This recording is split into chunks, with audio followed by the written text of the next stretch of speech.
الله الرحمن الرحيم اللهم صل على محمد النبي الأمي وعلى آله وسلم تسلیما۔ معجزات نبوی صلی اللہ علیہ وسلم کا انسائکلوپیڈیا۔ آج کا مضمون سرزمین حجاز میں ظہور آتش کے متعلق رسول اللہ صلی اللہ علیہ وسلم کی پیشن گوئی، یعنی عرب کی سرزمین میں آگ کے ظہور کی پیشن گوئی۔ یہ آگ سرزمین حجاز میں ظاہر ہوئی، جس سے بصرہ کے اونٹوں کی گردنیں روشن ہو گئیں، اور یہ واقعہ 654 ہجری 654 ہجری میں پیش آیا۔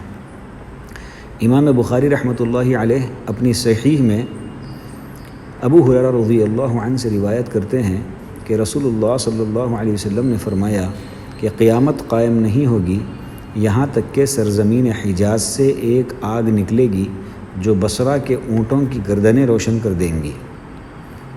مورخین یعنی تاریخ لکھنے والے مورخین اور دیگر لوگوں نے تواتر کے ساتھ ذکر کیا ہے کہ یہ واقعہ 654 ہجری 654 ہجری میں پیش آیا۔ شیخ الامام حافظ شیخ الحدیث اور اپنے زمانے کے مورخین کے امام شہاب الدین عبد الرحمن بن اسماعیل ملقب ابو شامہ نے اپنی تاریخ الذیل والشرحہ میں ذکر کیا ہے کہ یہ آگ 5 جمادی الاخرہ 654 ہجری 654 ہجری کو جمعہ کے دن ظاہر ہوئی اور لگاتار 1 ماہ سے زیادہ مدت تک جلتی رہی۔ پھر موصوف نے اہل مدینہ سے متواتر طرق سے ظہور آتش کی کیفیت نقل کیا ہے۔ یہ آگ مدینہ منورہ کے مشرق میں احد پہاڑ کے سامنے وادی شزا کے کنارے سے ظاہر ہوئی، جس سے وہاں کی وادیاں بھر گئیں۔ اس آگ سے چنگاری نکل رہی تھی جو حجاز کو خاکستر کر رہی تھی، یعنی جلا رہی تھی۔ موصوف نے ذکر کیا ہے کہ مدینہ میں اس آگ کی وجہ سے زلزلہ آ گیا تھا، اور اہل مدینہ نے اس ظہور آتش سے 5 روز قبل خوفناک آوازیں سنی تھیں۔ یہ آواز مہینے کی ابتدا میں سوموار کے دن سے لگاتار دن رات رہی، یہاں تک کہ 5ویں دن جمعہ کو آگ ظاہر ہو گئی۔ چنانچہ وادی شزا کے ارد گرد کی زمین پھٹ گئی، جس کی لمبائی 4 فرسخ یعنی 12 میل، چوڑائی 4 میل اور گہرائی 1.5 قد ہو گئی، اور چٹان بہہ کر کالے سیسے کے مانند ہو گیا، پھر وہ کالے کوئلے کے ٹکڑے کی طرح ہو گیا۔ نیز موصوف کا بیان ہے کہ اس آگ کی روشنی سیما ایک مقام کا نام ہے، وہاں تک اس طرح پھیل گئی کہ لوگوں نے اس کی روشنی کی مدد سے رات میں کتاب یا کوئی تحریر لکھی، اور وہ روشنی ایسی تھی کہ گویا باہر آدمی کے گھر میں کوئی چراغ ہو، اور اس آگ کی چمک کو لوگوں نے مکے سے دیکھا۔ اللہ تعالیٰ مکے کو شرف بخشے۔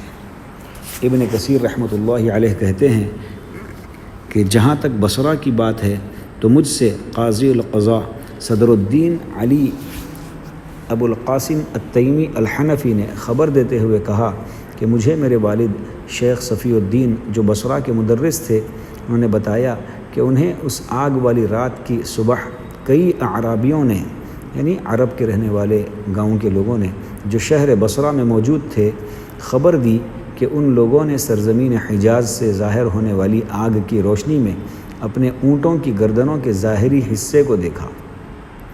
شیخ شہاب الدین نے ذکر کیا ہے کہ اہل مدینہ ان دنوں مسجد نبوی میں پناہ گزیں ہو گئے، اپنے گناہوں سے توبہ کیا، گزشتہ گناہوں سے مغفرت چاہی، غلاموں کو آزاد کیا، اور زخمیوں اور فقراء پر صدقہ کیا۔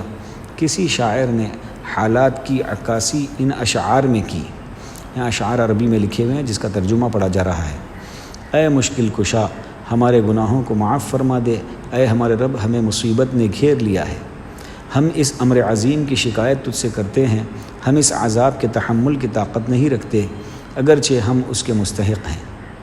یہ ایسا زلزلہ ہے جس سے سخت چٹان بھی لرزنے لگے، بھلا اس زلزلے سے چٹیل زمین کیسے بچ سکتی ہے؟ 7 دن زمین کو جھنجھوڑتی رہی، اس کے منظر سے سورج کی کرنیں تاریک ہو گئیں۔ یہ آگ کا ایسا ٹھانٹے مارتا ہوا سمندر ہے جس کے اوپر پہاڑوں کی کشتیاں چل رہی ہیں، اور انہیں زمین میں لنگر انداز کیا گیا ہے۔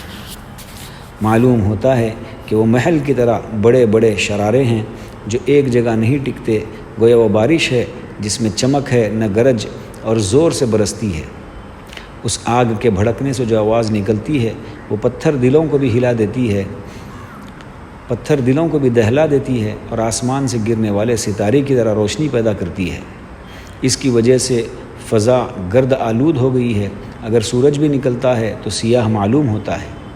اس آگ نے 14ویں کے چاند کو بھی متاثر کر دیا ہے، اس کی چمک بہت کم ہے اور روشنی کے بعد اندھیرا معلوم ہو رہا ہے۔ یہ اللہ کے رسول کے معجزے کی حقیقت اور وقوع ہے جسے عقل مند قوم ہی سمجھ سکتی ہے۔ اوپر ذکر کیے گئے اشعار تو نار حجاز سے متعلق تھے، یعنی حجاز کی آگ سے متعلق تھے، اور اسی سال بغداد کے ڈوب جانے کے بعد یہ اشعار کہے گئے جس کا ترجمہ ہے: تمام عیوب سے پاک ہے وہ ذات جس کی مشیت اس کون و مکان میں ایک اندازے سے جاری و نافذ ہے۔ پانی سے بغداد کو غرق کر دیا اور سرزمین حجاز کو آگ سے جلا کر راکھ کر دیا۔